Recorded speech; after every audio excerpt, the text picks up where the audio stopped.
Hello, അസ്സലാമു അലൈക്കും. Welcome to my channel. ഇന്ന് നമ്മൾ ഉണ്ടാക്കാൻ പോകുന്നത് ഒരു റെഡ് വെൽവെറ്റ് കേക്കാണ്. അതിന് ആദ്യം വേണ്ടത് ബട്ടർ മിൽക്കാണ്. അത് ഉണ്ടാക്കുന്നത് എങ്ങനെയാണെന്ന് വെച്ചാൽ, ഞാനിവിടെ ഒരു 1/4 കപ്പ് ഗ്ലാസ് പാലെടുത്തിട്ടുണ്ട്. അതിലേക്ക് ഒരു 1/2 ടീസ്പൂണ് വിനാഗിറും ചേർത്ത് നല്ലോണം മിക്സ് ചെയ്യുക. എന്നിട്ട് അതൊന്ന് കുറച്ച് നേരം മാറ്റി വെക്കുക. അത് കഴിഞ്ഞ് ഒരരിപ്പ എടുത്ത് അതിലേക്ക് 1 കപ്പ് മൈദയും 1 ടീസ്പൂൺ കൊക്കോ പൗഡറും 1 ടീസ്പൂൺ ബേക്കിംഗ് പൗഡറും 1/2 ടീസ്പൂൺ ബേക്കിംഗ് സോഡയും എടുത്ത് നല്ലോണം അരിച്ചെടുക്കുക. അതൊരു 3 തവണയെങ്കിലും അരിച്ചെടുക്കണം, എന്നാലേ അതൊന്ന് സെറ്റായി വരുള്ളൂ. അരിച്ചതിന് ശേഷം അതൊന്ന് മാറ്റി വെക്കുക.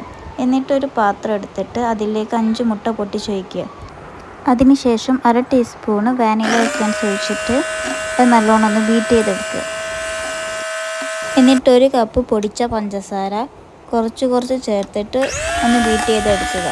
അതിന് ശേഷം 2 ടീസ്പൂൺ സൺഫ്ലവർ ഓയിലും കൂടി അതിലൊഴിച്ചിട്ട് ബീറ്റ് ചെയ്യുക. ബീറ്റ് ചെയ്തതിന് ശേഷം നമ്മൾ നേരത്തെ മാറ്റി വെച്ച ബട്ടർ മിൽക്കില്ലേ, അത് എടുത്ത് ഒന്ന് നല്ലോണം ഒന്ന് ഇളക്കി കൊടുക്കുക. ഇളക്കുന്നത് എന്തിനാണെന്ന് വെച്ചാൽ അതിൽ തരി പോലെ കാണും. അപ്പോൾ അത് പോവാൻ വേണ്ടിയിട്ടാണ് ഇളക്കുന്നത്. ഇളക്കിയതിന് ശേഷം അതിലേക്ക് ഫുഡ് കളർ ചേർക്കുക. ഞാനിവിടെ സൂപ്പർ റെഡാണ് എടുത്തത്. അത് 1-2 തുള്ളി ഇട്ടിച്ചിട്ട് അതൊന്ന് നല്ലോണം മിക്സ് ചെയ്യുക. അതിന് ശേഷം നമ്മൾ നേരത്തെ മാറ്റി വെച്ച മുട്ടയിലേക്ക് ചേർക്കുക. ചേർത്തതിന് ശേഷം ഒന്ന് നല്ലോണം ഇളക്കി കൊടുക്കുക. എന്നിട്ട് നമ്മൾ നേരത്തെ ആക്കി വെച്ച മൈദ ഇല്ലേ, ആ മൈദ കുറച്ചേശ്ശെ ഇട്ടിട്ട് ബീറ്റ് ചെയ്തെടുക്കുക. ഇല്ലെങ്കിൽ കട്ട പോലെ ഓരോ സ്ഥലത്തും ഉണ്ടാവും. അതുകൊണ്ട് കുറച്ച് ഇട്ടിട്ട് നല്ലോണം ഒന്ന് ബീറ്റ് ചെയ്ത് കൊടുക്കുക. നല്ലോണം മിക്സ് ചെയ്തിട്ട് ഒരു കേക്ക് പാൻ എടുത്തിട്ട് അതിൽ എണ്ണ നല്ലോണം തടവി അതിലൊരു ബട്ടർ പേപ്പർ വെച്ചിട്ട് ഈ മിക്സ് അതിലേക്ക് ഒന്ന് ഒഴിച്ചു കൊടുക്കുക. അപ്പോൾ ഒന്ന് കേക്ക് ഉണ്ടാക്കുന്നതിന് മുമ്പ് നമ്മൾ അടുപ്പത്ത് ലോ ഫ്ലെയിമിൽ ഒരു ചെമ്പ് വെക്കുക.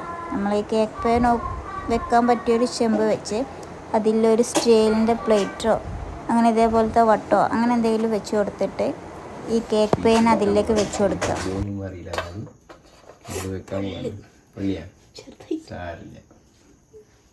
ഇങ്ങനെയാണ് കറക്റ്റ് സ്റ്റാൻഡ് ചെയ്ത് വെക്കുക. ഇനി നമ്മൾ കുറച്ച് നേരം അടപ്പിട്ടിട്ട് ഒരു 30 മിനിറ്റോളം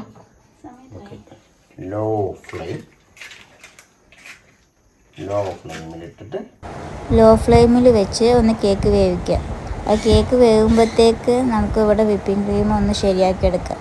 അതിന് ഞാനിവിടെ 1/4 കപ്പ് വിപ്പിംഗ് ക്രീമാണ് എടുത്തത്. അതൊന്ന് ജസ്റ്റ് ബീറ്റ് ചെയ്തിട്ട് അതിലേക്ക് 1 സ്പൂൺ പൊടിച്ച പഞ്ചസാര ചേർത്ത് കൊടുക്കുക. എന്നിട്ട് നല്ലോണം ബീറ്റ് ചെയ്യുക.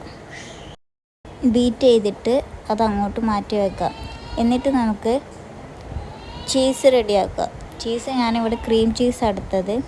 അത് 150 ഗ്രാം മതിയാവും. ഇത് 200 ഗ്രാമിൻ്റെതാണ്. അപ്പോൾ അതിൽ ഒരു 3/4 ഭാഗം ഞാൻ എടുത്തിട്ടുണ്ട്. എന്നിട്ട് അതൊന്ന് ബീറ്റ് ചെയ്യുക. എന്നിട്ട് അതിലേക്ക് 1 ടീസ്പൂൺ പഞ്ചസാരയോ 1/2 ടീസ്പൂൺ വാനില എസൻസും ചേർത്തിട്ട് നല്ലോണം മിക്സ് ചെയ്യുക. വാനില എസൻസ് ചേർക്കാൻ മറന്നു പോകരുത് കേട്ടോ. മിക്സ് ചെയ്തതിന് ശേഷം അതിലേക്ക് ലേശം വിപ്പിംഗ് ക്രീം തേച്ചിട്ട് ഒന്ന് ജസ്റ്റ് നല്ലോണം ഇളക്കി കൊടുക്കുക. അധികം ഇളക്കി കൊടുത്തിട്ടുണ്ടെങ്കിൽ അത് വെള്ളം പോലെ ആയിപ്പോവും. ഇളക്കിയതിന് ശേഷം ഈ ക്രീം ചീസ് നമ്മുടെ നേരത്തെ വിപ്പിംഗ് ക്രീമിലേക്ക് ഒന്ന് നല്ലോണം മിക്സ് ചെയ്ത് കൊടുക്കുക. വിപ്പിംഗ് ക്രീമിലേക്ക് മിക്സ് ചെയ്തിട്ട് നമ്മൾ നേരത്തെ അടുപ്പത്ത് വെച്ച കേക്ക് ആയിട്ടുണ്ടാവും. അതെടുത്ത് ചൂട് തണിയാൻ വേണ്ടി വെക്കുക. ചൂട് തണിഞ്ഞതിന് ശേഷമാണ് അത് മുറിക്കേണ്ടത്. എന്നിട്ട് ചൂട് തണിഞ്ഞിട്ട് അതിലേക്ക് ഷുഗർ സിറപ്പ് ഒഴിക്കുക. എന്നിട്ട് അതിൻ്റെ മുകളിൽ വിപ്പിംഗ് ക്രീം ഇങ്ങനെ തേച്ച് കൊടുക്കുക. അങ്ങനെ ഒന്ന് എല്ലാ ഭാഗത്തും റൗണ്ട് പോലെ തേച്ച് കൊടുക്കുക. തേച്ച് കൊടുത്തിട്ട് ഇതിൻ്റെ മുകളിൽ നേരത്തെ പോലെ തന്നെ ഒരു ഭാഗം കൂടി ഉണ്ടല്ലോ, അത് ഇതിൻ്റെ മുകളിൽ വെച്ച് കൊടുക്കുക. എന്നിട്ട് അതിൽ ഷുഗർ സിറപ്പ് ഒഴിച്ചിട്ട് ഇതുപോലെ തന്നെ വിപ്പിംഗ് ക്രീം മുകളിൽ തേച്ച് ഒന്ന് സെറ്റാക്കി എടുക്കുക. നമുക്ക് ഇഷ്ടമുള്ളൊരു മോഡലിൽ ആക്കിയെടുക്കുക. ഞാൻ ഈ ഒരു മോഡലിലാണ് ചെയ്തത്. നിങ്ങൾക്ക് ഈ മോഡൽ ഇഷ്ടമായിട്ടുണ്ടെങ്കിൽ നിങ്ങൾക്ക് ഇതുപോലെ ചെയ്യാം, അല്ലെങ്കിൽ വേറെ ഒരു ടൈപ്പ് നിങ്ങൾക്ക് ഇഷ്ടമുള്ളതുപോലെ ചെയ്യാം. നിങ്ങൾക്ക് ഈ വീഡിയോ ഇഷ്ടമായിട്ടുണ്ടെങ്കിൽ ലൈക്ക് ചെയ്യുക, സബ്സ്ക്രൈബ് ചെയ്യുക. Thank you.